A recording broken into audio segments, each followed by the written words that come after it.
낭만서점 110회 시작합니다. 안녕하세요. 제주소년 박경환입니다. 안녕하세요. 평론스너 허입니다.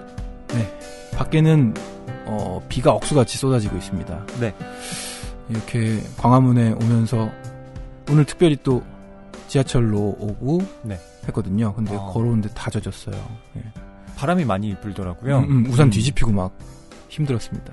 어제가 처서였는데 더위가 사그라진다라는 뜻의 절기라고 하던데요. 아직도 덥네요. 그러게요. 네, 그리고 습해서 그런지 네, 더 더워요. 비도 많이 내리고 있고요. 이제 여름이 어쩐지 한창인 것 같다라는 생각이 들게 만드는데요. 예. 여러분 건강관리 무엇보다 좀 잘 하셨으면 좋겠습니다. 네. 저희가 오랜만에 녹음실에 왔는데요. 맞아요. 또 그동안 댓글이 많이 달렸더라고요. 댓글 소개 얼른 해드릴게요. 네, 먼저 연애시대님입니다. 지난번 바깥은 여름 들으면서 낯익은 장소들이 나와서 정말 반가웠어요. 그 동네는 제가 살던 집과 가깝고 또 책에 나왔던 그 교회를 다녔거든요. 노량진, 네, 강남교회라고 했던 것 같은데요. 직접 읽고 싶어서 주문하고 지금 읽는 중이에요. 그 동네의 모습이 그려져서 더 재미있게 읽히는 것 같아요. 그리고 이번 주 프랑크 틸리의 현기증 너무 재밌었어요. 배우님 덕분에 라디오 극장 같은 느낌도 들고요. 듣는 내내 결말 궁금해서 모바일 교보문고로 재빠르게 주문했습니다. 또 환절기 123님이 역시 현기증 편 잘 들으셨다고 하셨고요. 그리고 프랑지파니님, 두 분 방송 잘 듣고 있는데 사실 소개해 주신 책은 별로 못 읽고 있다고. 왜냐하면 지금 일본에 살고 계시대요. 한국에 돌아갈 때를 생각해서 가능하면 집 늘리고 싶지 않아서 이 한국 갈 때마다 종이책 사오던 것도 요즘은 자제할 정도라고 하시는데요. 전자책이 나와 있는 경우는 또 기쁘게 구매를 하셨다고 합니다. 아하, 그러시군요. 네. 네. 저희가 소개해드린 것 중에 이 작품들, 바깥은 여름과 오직 두 사람만 전자책인가요? 찾아보면 더 있을 수도 있겠죠? 예. 네. 다른 책들의 경우도 있는 책도 있고 없는 책도 있고 그렇습니다. 예, 전자책을 많이 애용해 주시기 바랍니다. 네. 첫사랑님입니다. 낭만서점 108회 로버트 갤브레이스의 소설 커리어 오브 이블 잘 들었습니다. 그리고 제가 이 소설이 21세기판 셜록 홈즈 추리 소설에 견줄 수 있는 대작이다 라고 했다고 하셨는데요. 네. 아직은 좀 미흡하긴 합니다. 그러니까 무슨 말씀이냐면 한 발 빼나요? 그러니까 제가 21세기의 탐정일 수는 있는데 아직 셜록 홈즈에 비견되기에는 좀 미진한 점이 있죠. 그리고 21세기가 너무 많이 남아서? 그렇죠. 저는 J.K. 롤링이 좀 더 분발해 주기를 바라고 있습니다. 예. 네, 첫사랑님 감사드리고요. 네. 그리고 리얼코코아님, 네. 이 컴필레이션 앨범 얘기를 하시면서 사진을 하나 올려주셨는데요. 이 사진이 뭔고 하니 LP 사진이에요. 그리고 잘 살펴보니까 컴필레이션 앨범인데 블루 오이스터 컬트. 맨 위에 있네요. 예. 그 밴드와 주다스 프리스트 등등등 여러 메탈 밴드들이 함께 한 곡씩 참여한 컴필레이션 앨범인 것 같아요. 저도 아는 앨범은 아니지만 훌륭한 메탈 곡들이 머리를 흔들고 싶은 곡들이 아마 들어있을 것 같은데 네. 소시적에 모았던 LP들 중에 이들이 나온 컴필레이션 앨범이 기억나 오랜만에 들어보았고 이렇게 사진까지 찍어서 남겨주신 것 같습니다. 이야, 대단하십니다. 예. 이 표지도 인상적이네요. 예, 사이보그처럼 보이는데 눈이 빨갛게 맞아요. 빛나고 있고요. 네. LP를 좀 들으시는군요. 예, 저도 집에 LP가 몇 장 있는데 듣고 싶어지네요. 자, 그리고 109회에서 다뤘던 소설이 올라와 있는데 보이지 않는 세계. 저희들이 굉장히 극찬을 하면서 방송을 했던 바로 지난 방송에 대한 알림이 있고요. 네, 소쿨 이 책 계속 밀 겁니다. 예, 밀어도 될 것 같습니다. 소쿨 땡큐님이 출판계 브리핑이 없다니 괜시리 아쉬워요. 댓글엔 안 썼지만 그래도 출판계가 어떻게 돌아가고 있나, 앞으로도 맘 놓고 독서 생활할 수 있겠나. 출판계에서 일하시는 분들이 인생에서 정말 중요하신 분들이고 별일 없으셔야 하는데 하는 마음으로 귀 기울여서 듣곤 했어요. 크크크. 보이지 않는 세계는 최고의 소설로 뽑으실 정도라니 이건 아무래도 9월 책 구매 장바구니에 넣어둬야 하겠는데요. 이 정도로 추천해 주신 책이 그동안 많지 않았던 것 같아서요. 그렇죠. 이제 앞부분 듣는데 감사히 잘 듣겠습니다. 경환님, 허희님, 피디님, 엔지니어님, 제작진분들 화이팅 하세요 하셨습니다. 예. 그리고 스위틀리님, 오늘 에피소드도 너무 즐겁게 들었습니다. 저는 과학이나 관심 없는 주제의 책은 잘 읽지 않는 이런 책 편식이 심했는데 낭만서점을 들으면서 다양한 장르의 문학을 접해보게 되었고 또 찾아 읽게 되어서 감사하다는 말씀 드리고 싶었다라고 합니다. 시립 도서관에 이 책이 들어왔는지 이 보이지 않는 세계를 예. 말씀하시는 것 같은데요. 이 책이 들어와 있지 않은지 가봤더니 아직 안 들어왔대요. 그래서 희망도서로 신청을 하셨고 잘하셨네요. 예, 바로 첫 번째 독자로 이 스위틀리님이 이 책을 읽게 되실 것 같다고 하십니다. 읽어보고 정말 재밌으면 꼭 교보문고에서 구매를 하셔서 소장을 하시겠다고 합니다. 아하, 뿌듯해집니다. 자, 그리고 마지막입니다. 닉네임 어려워 모야님입니다. 네. 기발한데요? 그러게요. 네. 오늘부터 듣게 되었습니다. 감사합니다. 라고 짧게 남겨주셨어요. 네. 네. 와주셔서 감사합니다. 네. 그리고 팟빵 댓글에는 없지만, 예, 제 쪽지로 보내주신, 네, 봄날의 곰님. 네, 여전히 매회 듣고 있습니다. 109회를 들으면서, 역시 사람은 자기가 좋아하는 걸 이야기해야 빛이 나는구나, 라는 생각을 했어요. 좋아하셨던 만큼 청취자들도 좋아하게끔 만드시더라고요. 콘서트 예매가 열리기만 기다렸다가 바로 예매를 했습니다. 오랜만에 귀국하는데 꼭 콘서트 가보고 싶네요. 오, 오시는 거예요? 네. 반갑네요. 그러게요. 잘 듣고 있고 언제나 감사합니다. 봄날의 곰드림이라고 네 남겨주셨습니다. 허희 씨가 빛이 난다는 얘기였죠, 지금? 뭐 같이 빛이 난다는 얘기겠죠. 예. 예. 그렇군요. 아마 보이지 않는 세계. 예. 그 책을 얘기할 때 맞아요. 제가 좀 신나서 맞아요. 예, 들뜨게 얘기를 했나 봅니다. 허희 씨 눈이 원래 반짝반짝한데 그날 유독 반짝반짝했어요. 네.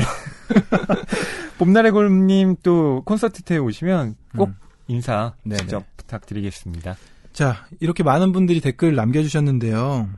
또 선물을 보내드려야 될 텐데. 프랑지파니님, 네. 예, 처음으로 인사드리는 애청자라고 하셨는데, 예, 계속 놀러 오시라고, 예, 또 저희 선물 드릴게요. 그리고 처음 후기 남긴다고 또 해주신 구름달님 선물 드리고요. 그리고 스위틀린님께도 책 선물 보내드리도록 하겠습니다. 네. 선물 받으실 주소를 북뉴스@교보북.co.kr로 이메일에 남겨주세요. 지선 씨한테서 좋은 향기가 나. 향수 바꿨어? 러비더비 섬유향수요. 러비더비 섬유향수? 네, 냄새 배인 후 신발에 뿌려주면 항균 탈취도 되고 향기는 얼마나 좋은데요. 애들 교복, 남편 정장, 쾌쾌한 방냄새 때문에 고민이었는데 지금 구매해야겠다. 지금 러비더비 신규 가입하면 섬유향수 미니어처 2종이 영원이에요. 빨리 신청해요, 선배. 지금 러비더비를 검색해보세요. 서강준이 추천하는 섬유향수 미니어처 2종을 영원해 드립니다. 당신에게서 좋은 향기가 나요. 러비더비. 책이 가득한 소설을 사랑하는 책방. 이곳은 낭만서점입니다.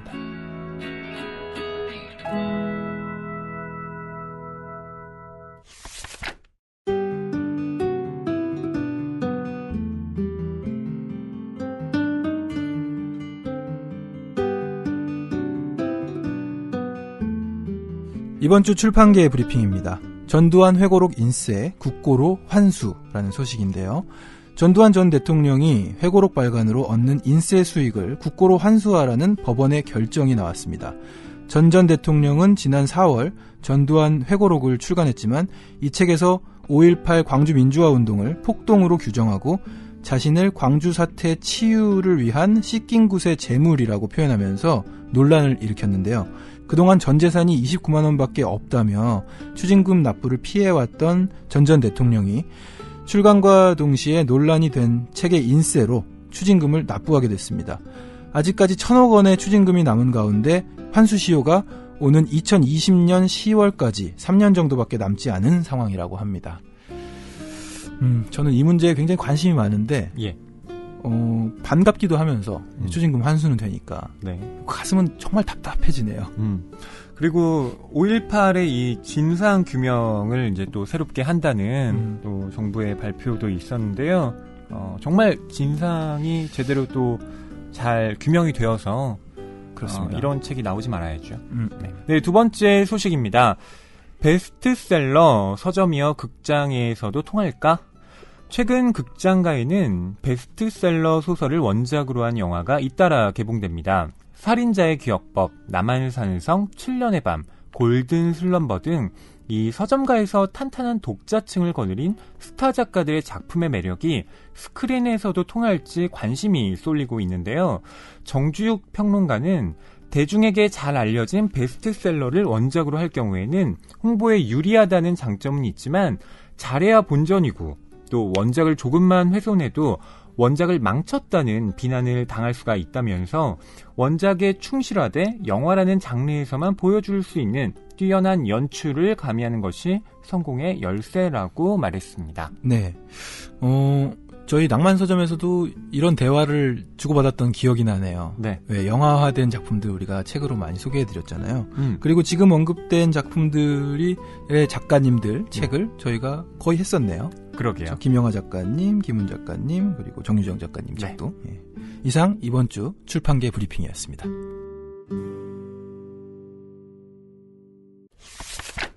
지금 우리 녹음을 위해 모인 오늘 기준으로는 8월달 공연이 8월 30일이니까 좀 남아있지만 이 방송이 올라간 날이 아마 8월 29일일 거예요. 예. 여러분들 만약에 지금 소식을 들으셨다면 성석재 디에이드 편 보러 달려오세요. 바로 내일입니다. 네, 아마 소량의 현매가 남아있을 것 같습니다. 네, 그 공연에 혹시 못 오실 분들을 위해서 저희가 오늘 방송을 준비를 했습니다. 네. 바로 성석재 작가님의 손바닥 소설, 뭐 여편 소설이라고 하기도 하고요. 손바닥 장자를 써서 장편 소설이라고 하기도 하는 그 짧은 소설을 저희가 다뤄보려고 합니다. 재밌네요. 같은 장편 소설인데 뭐 발음을 달리할 수도 그렇죠. 없고. 하나는 긴 소설이고 하나는 손바닥 만큼 짧다. 네, 이렇게 쓰는 건데 한자가 다르죠. 그렇군요. 네. 자, 성석재 작가님, 낭만서점과 정말 인연이 깊으신 분이죠. 그렇습니다. 예. 저는 또 낭만서점 외에도 다른 자리에서 여러 번 같이 뵙고. 저도요. 대담을 한 적이 있는데요. 성석재 작가님 소개를 또 경환 씨가 해주시죠. 네. 성석재 작가님은 1995년 문학동네에 단편소설 내 인생의 마지막 4.5초를 발표하며 등단했습니다. 소설집 그곳에는 어처구니들이 산다. 첫사랑, 호랑이를 봤다. 홀림, 황만근은 이렇게 말했다. 번쩍하는 황홀한 순간, 어머님이 들려주시던 노래, 참말로 좋은 날, 지금 행복해, 이 인간이 정말, 미리도 괴리도 없이, 사랑하는 너무도 사랑하는, 장편소설 왕을 찾아서, 아름다운 날들, 인간의 힘, 도망자 이치도, 위풍당당, 단 한 번의 연애, 투명인간, 산문집, 즐겁게 춤을 추다가, 소풍, 농담하는 카메라, 칼과 황홀, 꾸들꾸들 물고기씨 어딜 가시나 등이 있습니다. 네, 성석재 작가님이 이런 공식적인 프로필에는 1995년에 단편소설로 이렇게 등단을 하셨다라고 했지만 그 전에 시집이 있죠? 네, 원래 1986년에 문학사상에서 시 부문 신인상을 받으면서 등단을 하셨습니다. 예. 그리고 1991년에 낯선 길에 묻다라는 시집을 내기도 하셨죠. 그래서 이 성석재 작가님은 그러니까 시인의 정체성도 가지고 계신 거죠. 근데 이 첫 시집 얘기를 하시면 굉장히 좀 부끄러워하시더라고요. 맞아요. 네. 저랑 같이 그 EBS에서 공개 방송했을 때도 시 얘기를 되게 부끄러워하시면서 본인이 그 에피소드가 나오더라고요. 꾸들꾸들 물고기 씨에서 나왔던 것 같은데 기영도 시인과 함께 시인 선생님께 교수님께 가서 시를 이렇게 검수받는 에피소드였는데 본인은 나름대로 시를 재밌게 잘 써갔다고 생각했는데 이게 뭐야 장난하냐고 얘기를 듣고 기영도 시인은 굉장히 오랫동안 대화 나누는 거를 옆에서 지켜봤다는 그런 에피소드 나오더라고요. 네, 이 성석재 작가님뿐만 아니라 시를 쓰다가 이제 소설을 쓴 작가님이 계신데요. 김현수 작가님이 그렇습니다. 김현수 작가님도 원래 또 시를 쓰다가 지금은 소설만 쓰시지만요. 한강 작가님도 그렇군요. 또 시집을 내기도 하셨죠. 그런 작가님들 대체로 한강 작가님 얘기를 하니까 특히 소설도 우리 시처럼 읽었잖아요. 네. 그 기억이 납니다. 네, 그리고 저희가 오늘 다룰 이 작품이 실려있는 그곳에는 어처구니들이 산다라는 이 여편 소설집은요. 그러니까 시인과 또 소설가의 그 사이, 그러니까 1986년부터 1995년 그 사이에 놓여있는, 이건 시집이라고 하기에도 좀 그렇고 그렇다고 이야기라고 하기에도 좀 그런 좀 복합적인 정체성이 담겨있는 예, 그런 작품집이라고 할 수가 있습니다. 장르 파괴자군요. 그렇죠. 네. 이걸 뭐라고 얘기할지가 되게 좀 애매모호한 지점이 있습니다. 성석재 작가님 본인은 그냥 이렇게 얘기하시는 것 같아요. 네. 이야기, 네. 글, 이야기 이렇게 얘기하면 거긴 맞잖아요. 그렇죠. 근데 어떤 시들의 경우는, 그러니까 장시의 경우는 또 여편 소설 같은 느낌을 주기도 하잖아요. 그래서 좀 시인인데 왜 이런 책을 냈지? 그 당시에는 그렇게 받아들여졌을 수도 있겠죠. 네. 네, 어쨌든 지금은 이 여편 소설 또 이 손바닥 소설이 많은 분들께 또 익숙한 장르가 됐고, 그건 아무래도 SNS의 영향력과 또 관련이 있는 것 같습니다. 그렇습니다. 우리가 이렇게 낭독극장도 했던 낭만서점에서도 다뤘죠. 이기호 작가님 소설집도 생각이 나요. 그때도 굉장히 짧았고 짧은 그 한 편의 드라마를 보는 듯한, 네. 그래서 낭독도 굉장히 재밌었던 기억이 납니다. 네. 그러니까 말하자면 성석재 작가님은 이미 한 20년 전에 네, 이 장르를 한국에서 네. 또 이렇게 시도를 하시고 앞서가신 것 같아요. 네. 제가 이번에도 지금 염소의 목에 누가 염소의 목에 방울을 달았는가를 읽으면서 뭔가를 느꼈는데, 요즘에 개그 콘서트에서 한창 유행인 코너가 있거든요. 아무 말 대잔치라고. 네네. 혹시 아세요? 예. 그 원조인 것 같아요. 아무 말 대잔치. 예, 아무 말 대잔치 원조인 것처럼 느껴졌습니다, 저는. 예. 또 작가님이 들으시면 허허 웃으실 수도 있는데 또 왜 의미가 없겠습니까? 예, 예. 아무 말 대잔치에도 그렇게 의미가 없진 않아요. 예. 그렇죠. 그러니까 아무 말 하면서 재밌거든요. 예. 의미를 네, 찾을 수가 있는 건데, 예. 성석재 작가님의 작품은 그냥 아무 말로 보기에는 그렇죠. 작품성이 뛰어나죠. 네, 성석재 작가님이 이런 말씀을 하셨더라고요. 시를 뼈라고 하고 산문을 살이라고 한다면 뼈와 살 사이에는 무엇이 있는가? 최소한 조사와가 있다. 뼈이면서 물렁한 것, 가령 물렁뼈. 살이면서 때에 따라 딱딱해지는 것이 있다. 뼈라고 부를까? 살이라고 부를까? 네, 이런 작품집이 성석재 작가님께는 또 뼈도 아니고 살도 아닌 그 애매모호한 지점에 있는 것 같다는 생각이 들어요. 물렁뼈. 예. 도가니. 예, 그렇군요. 이 작가님이 해주시는 얘기들이 이 소설을 이해하는데 굉장히 큰 도움이 되더라고요. 예. 우리가 낭독극장에서도 읽을 예정이긴 하지만 작가님이 낭독하실 예정입니다. 우렁각시에게라는 짧은 글이 있어요. 예. 그런데 여기서 저는 이 글을 읽고 이 전반적인 어떤 작가님의 작업에 이해를 할 수 있는 계기가 됐거든요. 예. 그래서 짧게 전해드리면, 소설을 계속 쓰는 이유 가운데 첫 번째는 기왕 일이 된 거 나라도 재밌어야 하자는 것이다. 남들이 재밌어 하는 건 다음의 문제다. 그럼 재미가 뭐냐고? 안 가르쳐준다. 저는 이 말이 와닿았습니다. 그러니까 내 안에서 내가 재밌는 거를 하겠다. 그런데 그럼 재미가 뭐냐고 누군가 따져 묻는다면 안 가르쳐주겠다는 거예요. 그러니까 어떻게 보면은 제가 낭만서점에서 구사하고 있는 개그 코드와 좀 비슷한 점이 있지 않나 싶어요. 누가 웃지 않아도 난 내가 재밌다고 생각하는 말을 일단 뇌에서 큰 필터링 없이 지금 하고 있거든요. 그렇죠. 중요한 거라고 생각합니다. 예. 저는 그 자신감이 없다면 경환 씨의 개그는 예. 네. 그러니까 생명력을 잃을 것 같아요. 수많은 헛발질 속에서 하나의 이제 개그가 피어나는 거니까. 네, 저희가 오늘은 그곳에는 어처구니들이 산다에 실려있는 이야기꾼 1, 향수라는 작품하고요. 번쩍하는 황홀한 순간에 실려있는 누가 염소의 목에 방울을 달았는가, 이 두 작품을 다뤄보려고 합니다. 네. 그러니까 그동안 쓰셨던 작품들, 모아져서 모음집처럼 이렇게 나온 거고 그 모음집이 심지어 3권의 책인 거죠. 네. 예.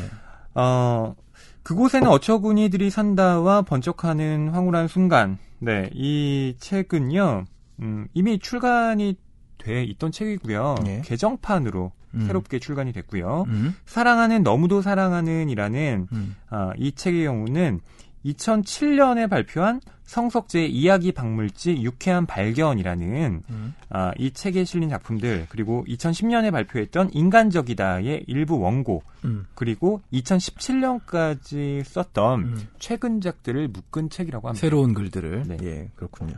그래서 한 번도 만나보지 못한 글들은 사랑하는 너무도 사랑하는에 좀 주로 실려 있겠군요. 예, 그렇습니다. 자, 그럼 저희가 첫 번째 이야기를 해볼까요? 향수라는 작품 해보도록 하겠습니다. 이게 길지 않아서 저희가요, 전문을 낭독해 드리려고 합니다.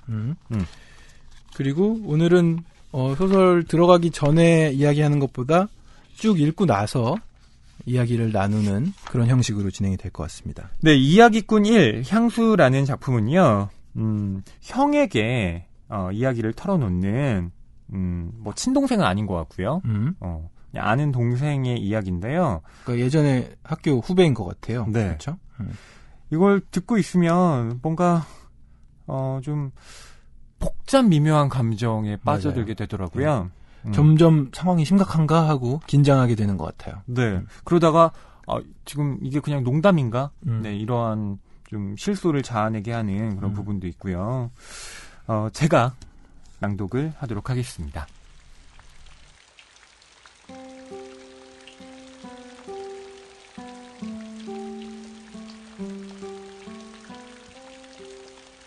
형, 저예요. 놀랐죠? 여기요? 신촌이에요. 캠퍼스 다방 및 일정 서점. 소리가 멀다고요? 전화기가 나쁜가 봐요. 오랜만이죠? 들어온 지 일주일쯤 됐어요. 미국? 좋아요. 제가 부지런한 만큼 먹고 살 수가 있으니까요. 그래요. 부지런해졌어요. 트럭을 몰아요. 하이웨이로 도시와 도시를 왕복하는 거죠. 보통 며칠씩 달려요. 동해에서 서로, 서에서 동으로. 전화 오래 써도 괜찮아요. 제 친구가 하는 서점인데요, 뭐. 결혼했어요. 아니, 같이 나온 건 아니에요. 저보다 5살이나 많은 여자죠. 일을 해요. 바쁘죠, 아무래도. 아니라고요? 서점이 없어진 지 오래됐다고요? 들켰네. 네, 뉴욕이에요. 제 아파트먼트요.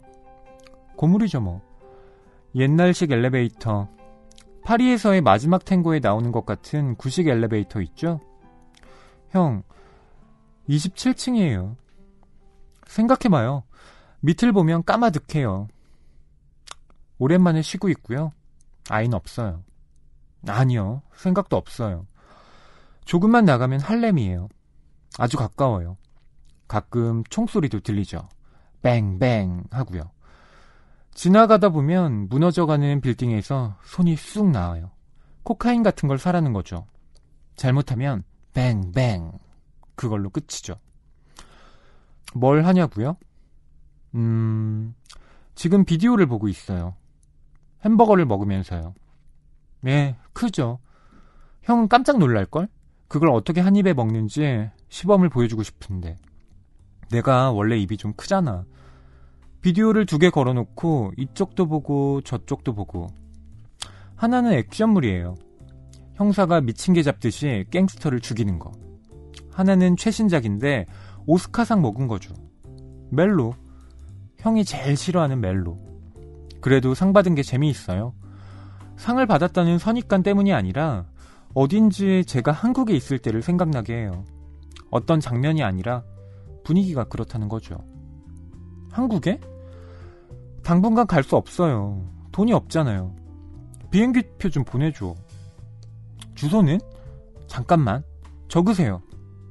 20, 웨이닐 스퀘어 한 줄 밑에 NEW. 안다고요? 1, 2, 3, 4, 5 U period S period A period. 정말 보낼 생각은 아니죠? 나도 알아요. 괜찮아요. 여긴 지금 심야통화거든요. 그렇게 비싸진 않아요. 나도 이제 여유가 좀 생겼다는 거죠. 총소리요? 비디오에서 나는 소리예요. 비가 오는데요. 하드레인이군요. 발음이 좋아졌다고요? 난 원래 좋았잖아, 형. 난 맥주를 마시고 있었어요. 그런데 형 생각이 났지. 사실 난 형을 좋아하지 않았어요. 미안해요. 알고 있었죠? 그런데 지금은 보고 싶어요. 보고 싶어 미치겠어요. 비가 무지하게 오네. 무지. 그래, 다 죽여라, 죽여. I kill you. 아니요, 형 비디오 보고 한 소리예요. 집에 들어오다가 종소리를 들었어요. 갑자기 눈물이 나더라고요. 문을 닫는데 갑자기 눈물이 쏟아지고, 왜 맑은 하늘에서 비 떨어지는 거 있잖아. 이유도 없이. 그냥요. 앞집 애들이 사과를 깎아먹고 있던데 그걸 보고도 눈물. 한국어 방송을 들으면서 또 눈물. 무슨 핑계든 눈물이 쏟아지는 거예요. 우산에 물 새는 것처럼요. 형, 알아요? 이런 적 있어? 비가 오니까 또 눈물이 나요. 눈물이 막 쏟아져요. 비처럼 흘러요. 웃기죠? 네, 웃겨요. 형, 난 지쳤어. 너무 힘들어. 못 살겠어. 항상 총을 가지고 다녀요. 아까부터 총을 만지고 있었어. 저기 있어요, 콜라 옆에. 머리를 쏘고 싶은 적이 한두 번이 아니었어요. 입에 물고 뱅뱅. 그럼 빠이빠이겠죠. 다 그만두고 싶어. 숨도 그만 쉬고 싶고. 참으라고? 뭘? 새를 길렀어요. 그러다가 한꺼번에 다 죽여버렸어. 한 마리씩 총으로. 소리 안 나게 베개를 대고 갈겼지. 새만 죽은 거지. 내가 날 못 죽이니까. 그럴 이유도 없는데 또 딱 죽을 이유도 없는 거고. 그래서 애꿎은 새가 죽은 거야. 눈알이 큰 놈들부터 차례로. 이제 안 울어. 안 울어. 새 없어. 고양이도 개도 비둘기도 앵무새도 없어. 살아있는 거는 비디오, 전화, 그리고 나. 알았어요. 이젠 괜찮아요. 딴 생각 안 해요. 정말이에요. 정말. 맹세. 이젠 괜찮아요. 비디오도 끝났고 눈물도 비도. 총? 네, 치울게요. 고마워요, 형. 마침 있어줘서.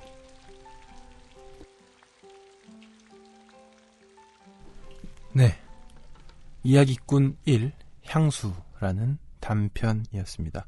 예. 옆편이라고 해야 되겠죠? 네. 제가 읽으면서 우선 뜨끔했던 건 여기에 이제 영어로 나오는 문장이 있잖아요. You period. Yes. 네. 근데 그 형이라는 사람이 뭐 여기엔 나오지 않지만 너 발음 좋아졌다? 이런 얘기를 했나 보죠.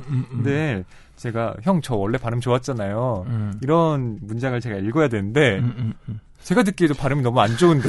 발음 좋던데요? 아, 그래요? 너무 좋아서. 네. 읽기 너무 죄책감이 드는 거예요. 네. 향수. 이때 향수는 당연히 고향을 그리워한다. 라는 뜻의 그 의미일 텐데요. 처음에 이 화자는 신촌이라고 이야기를 합니다. 네.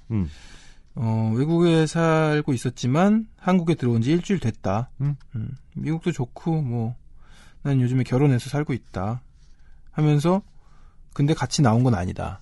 부인과. 그런 이야기를 늘어놓는데 거짓말이 걸려요. 네.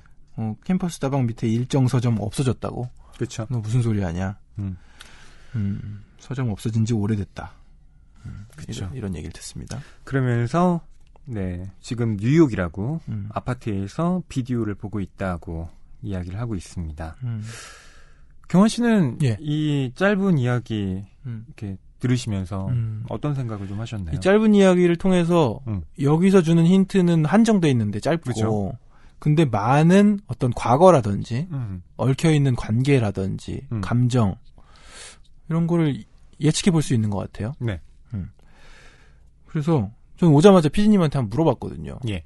이 형과 주인공과의 관계가 예전에 혹시 이제 소수자로서 연인 관계거나 그러진 않았을까 하는 좀 그런 느낌을 딱 받았거든요. 아, 예전에 예. 성석재 작가님 저희 그렇죠. 예, 성석재 작가님 소설 중에도 그런 게 있었으니까. 근데 전혀 아니라고 단언하시는 거예요. 첫사랑이라는 예, 저희가 그런가 했죠. 싶어서 지금 다시 읽는데 저는 또 느낌이 오는데요. 아, 그런 그런가요? 느낌이 또 그런 느낌을 비슷하게 좀 받았어요. 보고 싶어요. 그때 안 좋아했어. 형을 안 좋아했는데 지금 미치도록 보고 싶다. 뭐 이런 얘기도 나오고 하니까 그런 부분들을 좀 괜시리 힌트를 얻게 됐었고 네. 지금 또 이제 외국 생활이 쉽지는 않구나 하는 점도 알 수 있고 그렇습니다. 경환 씨가 굉장히 예리하게 예리해요? 지적을 했는데요. 예. 그냥 보이던데 뭔가? 그러니까 이 단편, 그러니까 이 옆편에서 사실 정보를 끌어내기가 또 쉽진 않아요. 근데 지금 경환 씨는 그간 성석재 작가님의 작품을 읽어왔던 네, 경험을 토대로 맞아요. 여러 가지 추측을 했던 것인데요. 제가 듣기에는 설득력이 있습니다. 네. 근데 혹시 그 첫사랑 제로 이런 느낌 아닐까? 근데 꼭 그렇게 안 읽어도 됩니다. 그러니까 그렇죠. 정해진 건 아니니까요. 네. 이런 손바닥 소설이 짧은데 긴 여운을 주는 이유는 굉장히 압축적으로 여러 가지 감정선들이 담겨 있기 때문에 그렇습니다. 그리고 특별히 저희가 이 향수라는 이야기꾼 1향수를 첫 번째 작품으로 다룬 이유도 옆편 소설이라는 게 그냥 짧기만 한 이야기가 아니라 이 짧은 가운데 긴 여운을 줄 수 있는 그런 작품성이 있는 소설이다라는 걸 좀 강조하고 싶어서 제가 맨 앞에 소개를 해드린 것인데요. 우선 경환 씨가 이야기한 대로 외국 생활이 좀 어렵구나라고 했는데 이 사람은 어려운 것뿐만 아니라 지금 삶과 죽음의 경계에 놓여 있는 사람이기도 해요. 그렇죠. 네, 총을 계속 옆에 두고 있고 그 총으로 사실인지 아닌지는 모르지만 키우던 새를 다 죽였고 자기 입에 물고 발사할 용기는 없었다. 네. 뭐 그렇게 하면 다 끝인데 그죠. 뭐 그렇게 하면 뭐 이렇게 표현했나 홀가분하다는 표현은 안 했지만 그런 식으로 얘기를 했는데 그러지는 못하고 애꿎은 새가 죽었다 이렇게 얘기를 하죠. 그렇죠. 그런 식으로 지금 타국에서 가장 외로운 순간에 의지하고 싶은 누군가에게 지금 이렇게 전화를 건 거고요. 이런 독백을 통해서 우리는 이 사람이 처해 있는 고독을 또 체감해 볼 수가 있는 거죠. 저는 이런 생각이 들더라고요. 과연 나는 내가 제일 외로운 순간에 누구에게 전화를 할까? 경환 씨는 누구한테 할 것 같으세요? 제가 누구한테 했다기보다 정말 아주 유심히 주소록을 들여다본 적은 있어요. 누군가에게 전화를 해보고 싶다. 예. 지금 이 기분에 누군가랑 대화를 좀 나누고 싶다. 근데 아무리 넘겨도 선뜻 버튼이 눌러지는 사람이 없는 것을 경험한 적이 있어서 이 어려운 거구나. 그렇죠. 예, 싶었어요. 그러니까 보통 우리는 아는 사람들, 그러니까 지인과 친구를 또 구분하기도 하잖아요. 그래서 넌 진짜 친구다 이렇게 얘기를 하지만 그 친구들이나 또 알고 있는 어떤 사람들의 관계가 늘 똑같진 않은 것 같아요.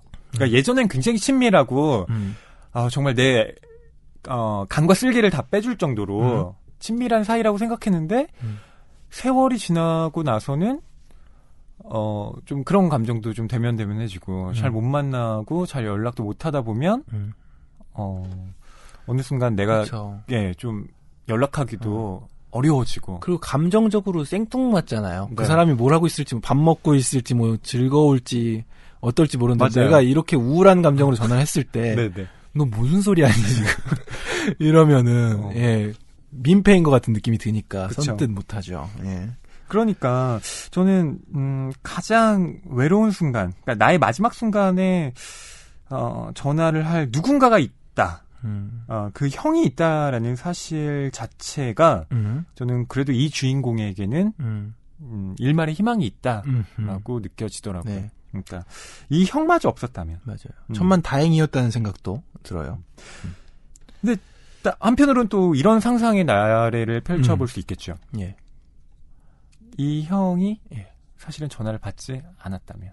그러니까 이 전화의 독백이 형이 듣고 있는 것이 아니라 아닐 수 있다. 네. 저 그 생각했어요. 빈수하기에 그냥 혼자 이런 말을 하고 있다면 충분히 가능한 그렇죠. 얘기라고 생각이 들어요. 네. 이런 짧은 이야기에서 정말 여러 가지 네. 생각들을 저희가 좀 해볼 수가 있는데요. 물론 정답은 없습니다. 네. 이걸 아마 성석재 작가님이 출연하셔서 저희가 여쭤보더라도 저도 잘 모르겠는데요. 네. 라든가. 저희가 한번 또 겪었잖아요. 작가님. 안 가르쳐 줄 건데. 근데 이런 답변 하실 것 같아요. 이미 뭐 작가의 글에 지금 우렁각시에게라는 글에 안 가르쳐 준다고 써 있어요. 그죠. 근데 한 가지 궁금한 거는 이 소설이 과연 여러 번의 퇴고와 설정과 이런 거 치밀하게 돼 있는 것일까 아니면 어느 날 멍하니 생각하다가 정말 홀린 듯이 휘리릭 써나간 것일까? 이게 확실하게 어떤 쪽일 것이다라고 생각이 잘 들지 않더라고요. 그 둘의 중간 지점일 수도 있겠고. 그렇죠. 네. 그러니까 성석재 작가님은 뭐 본인도 말씀하시지만 이야기가 계속 이렇게 펑펑펑 솟아나시는 분 같아요. 그걸 처음에는 시라는 어떤 정제된 형식으로 써 보시려고 했고 실제로 뭐 인정도 받으셨지만 그거보다는 그런 이야기의 어떤 샘물을 훨씬 더 자유로운 방식으로 좀 길어내고 싶다. 그런 욕구가 이런 여편 소설을 탄생시킨 게 아닌가. 특히 그곳에는 어처구니들이 산다. 이 책의 경우는 소설가가 되기 이전에 쓴 작품이잖아요. 네. 그래서 저는 성석재 작가님의 이 그곳에는 어처구니들이 산다에는 성석재 작가님의 시적인 면모가 두드러지는 작품인 것 같아요. 저는 한 가지 성석재 작가님과 에피소드가 생각이 나는데 그 EBS 방송을 할 때 질문이 들어왔어요. 요즘에는 왜 시를 안 쓰세요? 라고 했더니 아주 명쾌하게 청탁이 안 들어와서 라고 하셨던. 맞습니다. 예. 그러니까 어떤 방식으로 풀어내는 거는 그렇게 중요하지 않으신 것 같고요. 아니에요. 근데 말씀을 그렇게 하시는 거고요. 굉장히 민감하게 그 부분에 신경을 쓰고 계십니다. 네. 그러니까 그게 매스컴에서 이렇게 말씀하시는 거랑 또 본인이 작가 본인이 이렇게 어떤 글이나 이런 데서 피력하시는 건 좀 달라요. 네. 그럴 수 있겠네요. 네. 그러니까 성석재 작가님은 시와 소설의 차이를 굉장히 명민하게 인식하고 있는 분입니다. 네. 저는 오히려 이제 장르 파괴자로서 내가 쓰는 이야기들이 이제 글이 한 편의 글이 된다는 마음가짐으로 좀 홀가분한 마음으로 쓰고 계시는 것은 아닐까 생각했는데 또 거기에는 큰 구분을 짓고 계시는군요. 그러니까 구분을 짓는다라기보다는 단지 청탁이 안 들어와서가 아니라 그렇죠. 시적인 글이라는 것과 소설적인 글이라는 것의 어떤 간극 그리고 그것의 경험적인 것들을 작가님이 너무나 잘 알고 있는 거죠. 그래서 제 생각에는 성석재 작가님 본인이 아마 나는 이제 시인이라기보다는 작가다, 소설가다 이런 마음을 일찌감치 굳히신 게 아닌가라는 생각이 들어요. 그래서 소설에 나오는 그런 양력들을 보면 시인이었다라는 얘기는 언급을 안 하잖아요. 언급을 잘 안 하시는. 그렇죠. 그렇군요. 예. 저는 이 향수에 나오는 정서를 1990년대라는 정서와 좀 겹쳐서 읽어야 할 것 같다는 생각이 들어요. 그러니까 이 1990년대라는 이 시기는 그러니까 80년대에 격렬했던 학생 운동의 시기가 끝나고 이제 이른바 후일담이라고 하는 그 학생 운동에 관련된 여러 가지 뒷이야기들을 풀어내는 방식으로 90년대가 진행이 됐고요. 그걸 생각하니까 좀 이 글이 또 확장되네요. 네, 해석이 되고. 또 한편으로는 서태지로 대변되는 그 새로운 문화적 아이콘들이 나오기 시작했던 그런 시대잖아요. 그때의 분위기를 좀 여러분 감안을 하신다면 예. 이 향수라는 작품도 좀 다르게 읽히실 겁니다. 갑자기 머릿속에서 좀 이렇게 이쪽 저쪽에 걸려있던 어떤 해석들이 그죠. 약간 조립되는 기분이 좀 듭니다. 그러니까 왜 이 형이라고 부르는 그러니까 이 전화를 걸고 있는 사람은 뉴욕에 갔을까? 그리고 이 두 사람은 분명히 대학에서 만난 선후배 사이인 것 같은데 그들이 다녔던 대학 시절은 과연 어떠했을까? 제 생각에는 아마도 격동의 시기. 예, 격동의 시기를 온몸으로 살았던 사람들이고 그 뒤에 이른바 혁명의 시기가 끝났던 그 시기를 살고 있는 어쩌면 그 과거를 붙잡고 있는 그 사람들의 이야기를 이런 식으로 짧게 담아낸 게 아닌가라는 생각도 들어요. 그렇군요. 야, 이 짧은 소설로 이렇게 길게 이야기 나누고 또 여러 가지로 해석하며 감명받아보는 거는 역대급인 것 같습니다. 낭만 서점에서 다뤘던 글들 중에서요. 네. 자, 눈물도 비도 다 그쳤으니까 두 번째 작품 저희가 낭독을 해드리겠습니다. 네, 이번에는 누가 염소의 목에 방울을 달았는가라는 짧은 소설입니다. 네, 이 작품은요 번쩍하는 황홀한 순간에 실려 있는데요. 여러 인물들이 나오니까 경원 씨와 제가 함께 낭독을 하겠습니다. 네. 그런데 이 누가 염소의 목에 방울을 달았는가는 다른 여편 소설들보다는 분량이 좀 길어서 저희가 좀 발췌를 해서 읽어드려야 할 것 같습니다. 아득한 먼 옛날 세상에 나타났다 사라지지 않고 여태 존속하는 다른 분야와 마찬가지로 사냥 역시 처음부터 수준 높은 사람과 수준 높은 개, 수준 높은 총, 수준 높은 자세로 임하는 것이 아니고 누구에게나 남 앞에서 털어놓기 힘든 부끄러운 수련기간이 있으니 이 사냥단 역시 그러했던 것이다. 그 수련기간에 이루어진 사냥을 일러 한마디로 불법 사냥이라고 한다. 사냥은 사냥인데 불법이란 무엇이뇨? 물론 거룩한 불도와 동의어인 불법이 아니다. 무법과 친구이고 비법의 사촌이다. 아무렇게나 해서 불도를 닦을 수 없듯 아무렇게나 불법을 저지를 수도 없는 노릇. 더욱이 앞서 열거한 바대로 복잡다단한 사냥에서의 불법은 지식과 노력과 의지가 없이는 불가능하다. 사냥에서 불법을 저지르기 위해서는 일단 사냥을 해도 좋은 시기를 알아야 한다. 대한민국에서 사냥을 하도록 정해진 기간은 매년 11월부터 2월 말까지다. 이 기간이 되기 전에는 경찰관서에 총을 영치해 두도록 하고 있다. 총이 있다 해도 사냥 시즌인 겨울이 아닌 다른 계절에 사냥을 하기는 사실 쉽지 않다. 우거진 초목 때문에 시야가 가려지고 발이 푹푹 빠지는 논에 사냥감이 숨기 좋은 농작물이 자라고 있어서 돈 줄 테니 사냥을 하라고 해도 사양할 판이다. 아주 많이 주면 몰라도 불법 사냥을 하려면 또 총에 대해 알아야 한다. 보통 사냥에 쓰는 엽총으로는 맷비둘기에서 노루, 멧돼지에 이르는 다종다양한 사냥물을 모두 사냥할 수 있다. 그렇지만 불법 사냥꾼은 정상적인 총으로 사냥하는 것에 만족하지 않는다. 그래서는 정상적인 불법 사냥꾼이라 할 수 없고 수준 높은 불법을 기대할 수 없다. 주로 참새나 맷비둘기 같은 조류 사냥에 이용되는 공기총을 불법을 좋아하는 주인이 운영하는 철공소라든가 총 불법 개조 전문가의 힘을 빌려 월남전에서 위력을 과시한 M16 소총의 화력 수준으로 개조한다. 거기다가 적용용 적외선 망원 렌즈까지 장착하면 상당한 수준의 불법을 저질렀다고 할 수 있다. 개조를 많이 하다 보면 본래 총을 설계한 사람의 의도나 상식을 벗어난 일이 벌어질 수 있다.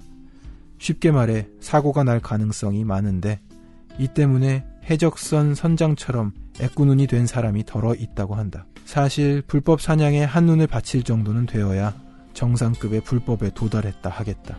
이쯤에서 불법 사냥을 나가는 불법 사냥단의 장비를 살펴보자. 먼저 불법 개조한 총, 서치라이트. 서치라이트를 조종하는 조력자, 일명 서치맨. 불법 사냥꾼과 서치맨이 타고 다닐 지프. 그리고 불법 사냥에 없어서는 안 되는 인간견과 이도저도 아닌 구경꾼. 구경꾼이 있어야 이야기가 되고 이야기가 되어야 교훈이 되며 교훈이 되는 고로 천추만대의 족적과 이름이 남는 법이다. 자, 떠나자. 노한 짐승들이 울부짖는 저 캄캄한 벌판으로 아주 떠나버리자.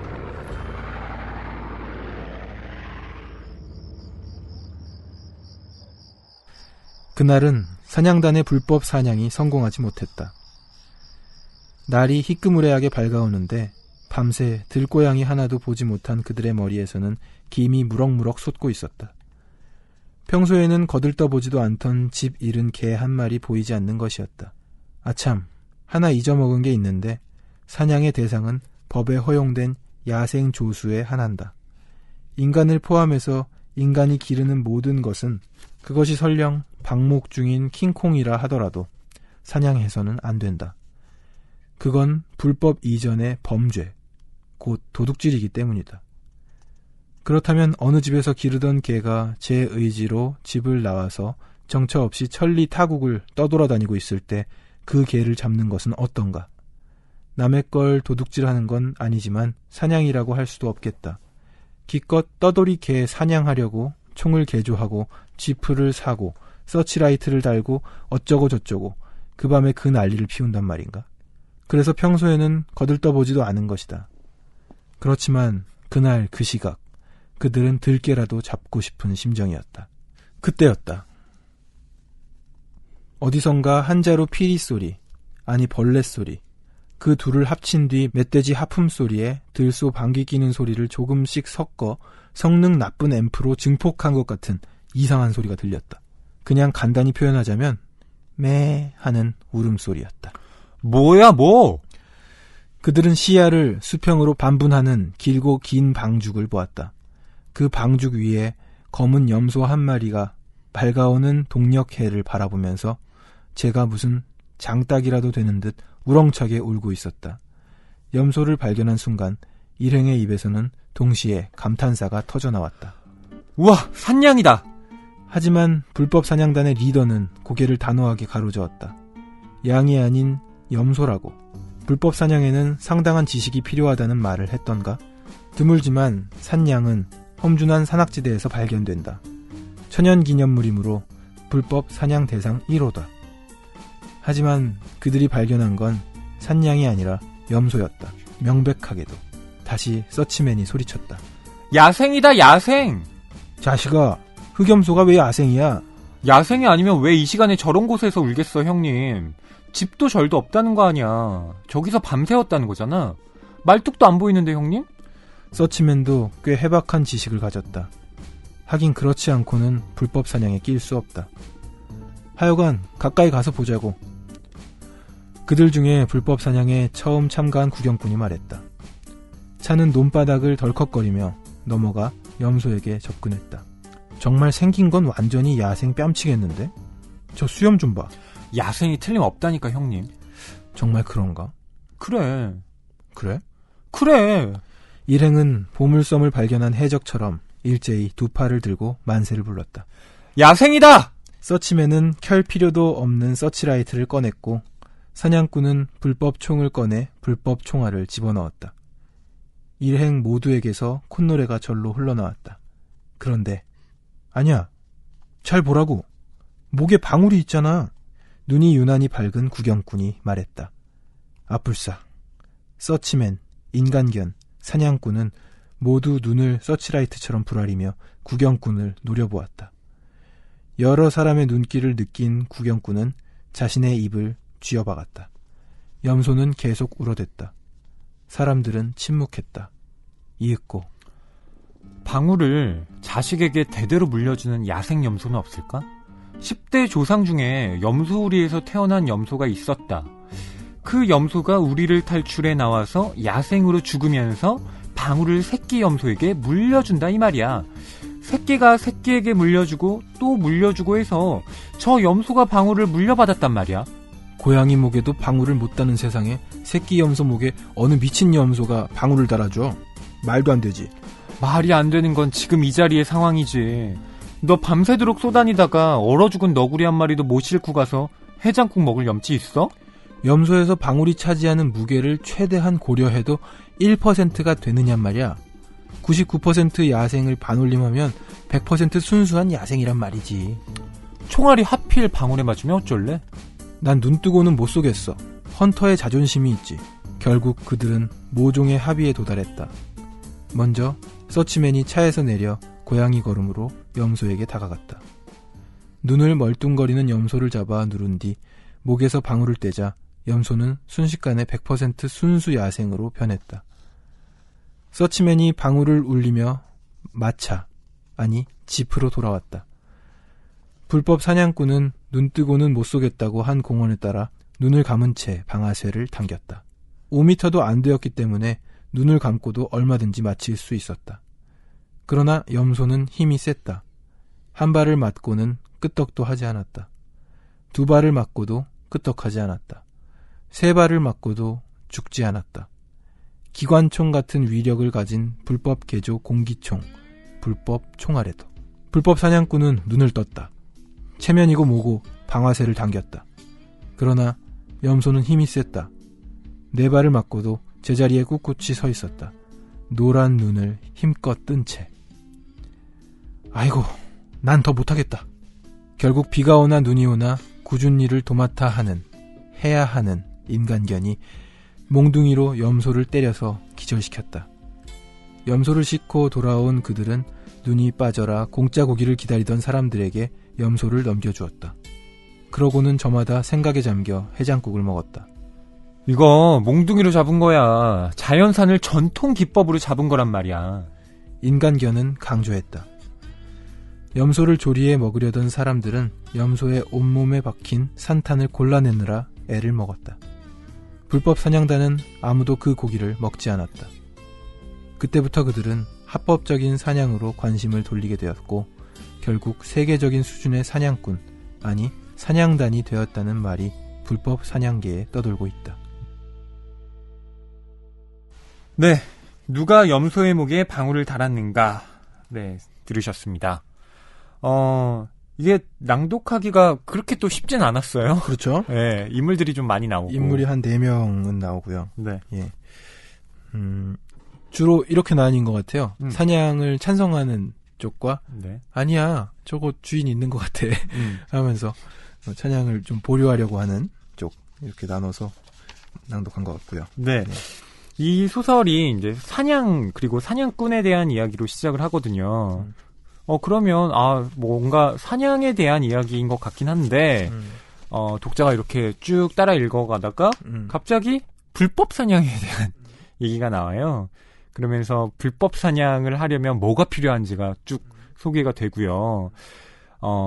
거기에 필요한 사람들도 또 소개가 됩니다. 뭐, 서치맨, 서치라이트를 키는 사람이죠. 그리고 인간견이라고도 나오는데요. 이 인간견이 뭐냐면 개의 역할을 대신하는 사람이라는 겁니다. 그렇죠. 그러니까 잡일을 하는 사람을 지금 작가가 이렇게 표현을 한 거예요. 네. 그러니까 이런 사람들이 지금 한데 모여서 밤에 야생동물을 사냥을 하는 것인데 불법이긴 하지만 또 도둑질은 안 해요. 그러니까 가축을 사냥하는 건 아니니까. 네. 어디 방목하는 킹콩이라도 잡지 않는다고 써있죠. 그 말은 주인이 있고 이렇게 풀어놓고 키우는 어떤 동물들은 사냥하지 않는다. 주인이 있는 것이기 때문에. 그렇죠. 도둑질은 안 한다. 근데 하필이면 그날 또 이 불법 사냥에 성공을 하지 못해서 지금 다들 혈안이 돼서 사냥감을 찾고 있는데 매 하는 소리가 났단 말이죠. 그래서 저거 사냥인가 보다. 산에 사는 야생 양이니까 저걸 잡자라고 했는데 염소고요. 그리고 그 염소 목에 방울이 있단 말이었죠. 그럼 잡으면 안 되는 거잖아요. 방울이 있다는 거는 사람이 달아줬을 가능성이 워낙 크니까. 네. 예, 그러면 주인이 있다는 거고 주인이 있는 염소를 잡으면 안 되지 않냐는 얘기인데 여기서 이제 방울을 자식에게 대대로 물려주는 염소가 있지 않을까 하는 얘기를 시작합니다. 네. 예.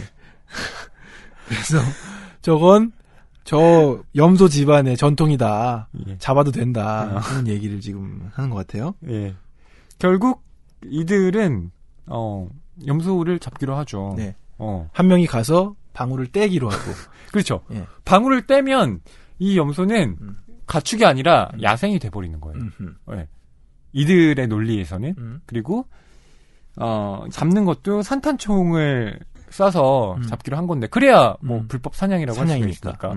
근데 아무리 총을 쏴도 이 염소가 죽질 않으니 직접 몽둥이로 지금 잡은 거잖아요. 예. 네.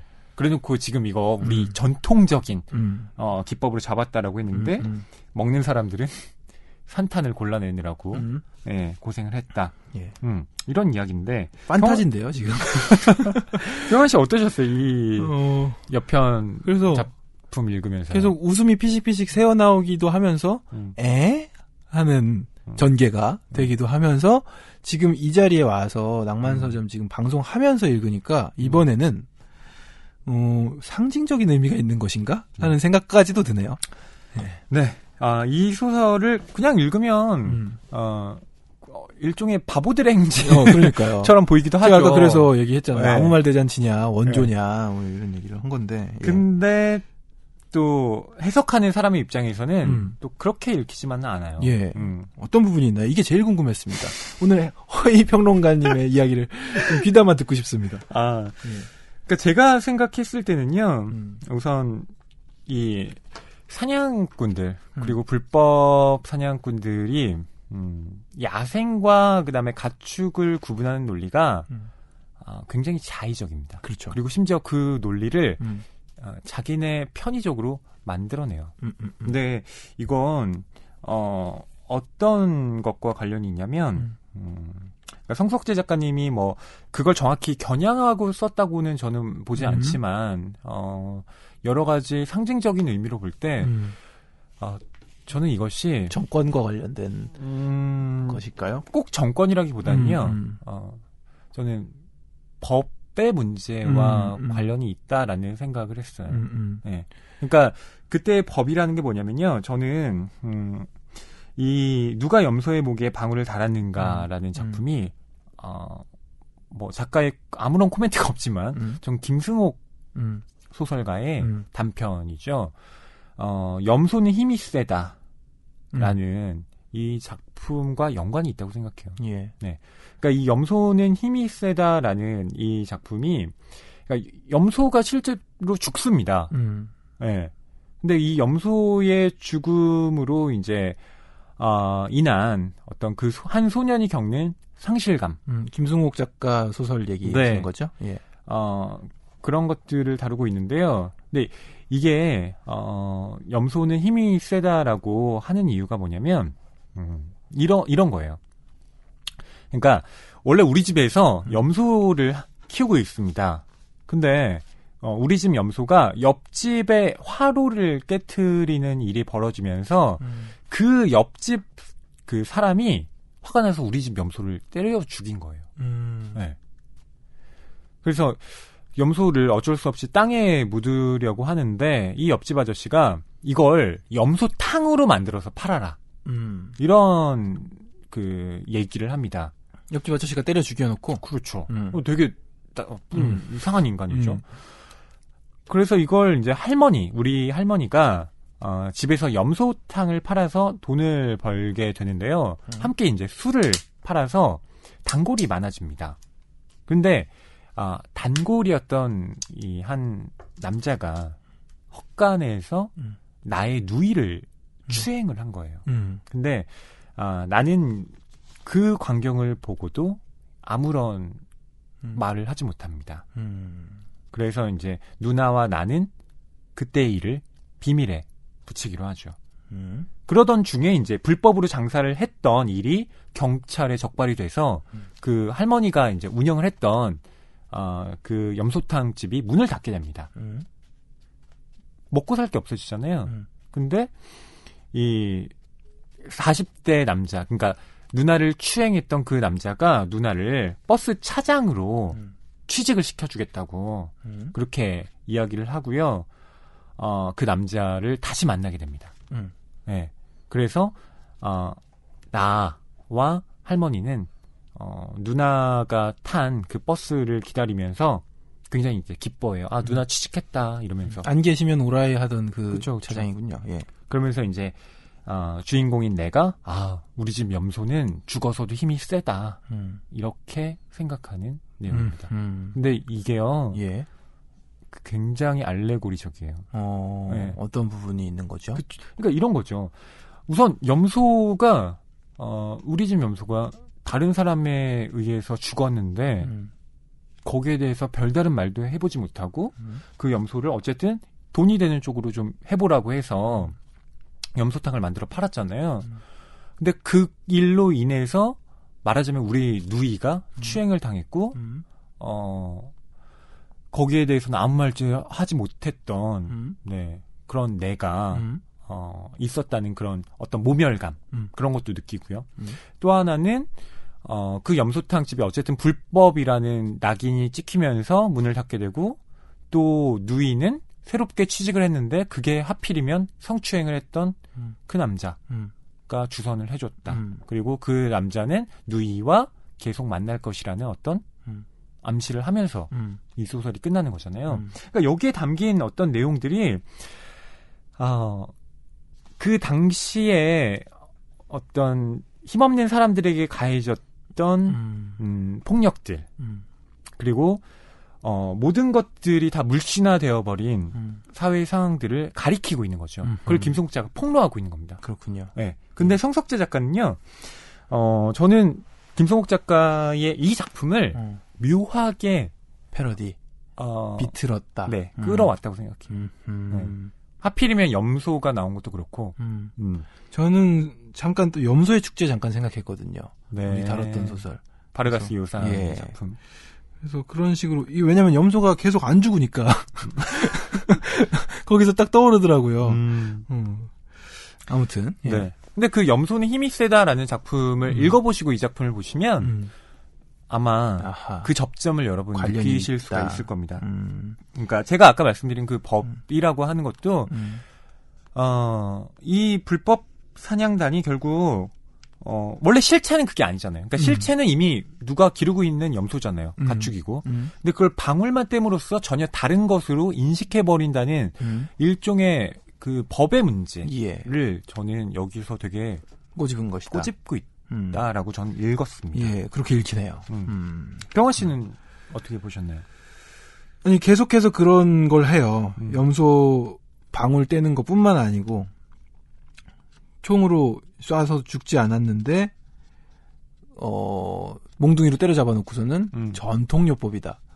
이런 식으로 자기 좋은 식으로 해석하는 그런 모습들. 그렇죠. 그러니까 아주 번박하게 말하면 권력자들이 어떻게 법을 이용하는가라고 읽을 수 있는 작품이기도 한 거죠. 우스꽝스럽기도 하면서 그런 상징들을 대입해서 읽었을 때는 어떻게 보면 좀 열받기도 하는. 그러니까 이 위정자들이라고 여러분 생각을 해보시면 돼요. 그러니까 이 불법 사냥단이 정말 오합지졸로 구성되었잖아요. 근데 정치를 하는 사람들이 다 이렇다는 거예요. 그리고 자의적으로 이런 식의 판단을 하고 자기들이 불법으로 저지른 일을 굉장히 포장해서 사람들에게 뭐 마치 시혜를 베푸는 양 이런 식으로 하는 이 양태 자체를 저는 작가가 우스꽝스럽게 좀 비판을 했다고 생각하고요. 그렇죠.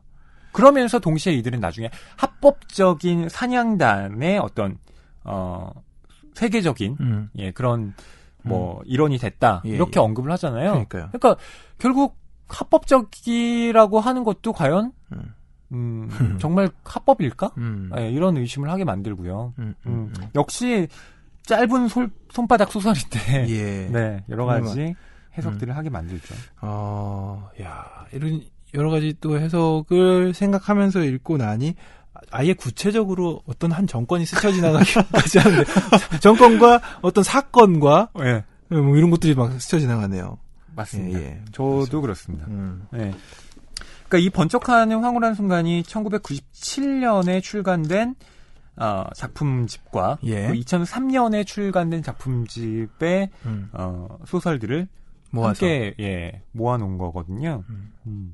1990년대와 2000년대의 어떤 단면들을 우리가 또 읽어볼 수가 있는 거죠. 그러니까 그때 비로소 또 이렇게 해석될 수 있는 지난 어떤 정치 행태들, 네. 예, 그런 것들도 이 짧은 소설 안에 이렇게 풀어져 있다는 느낌을 받습니다. 예. 근데 무엇보다 저는 이게 소설이 읽는 재미가 있었어요.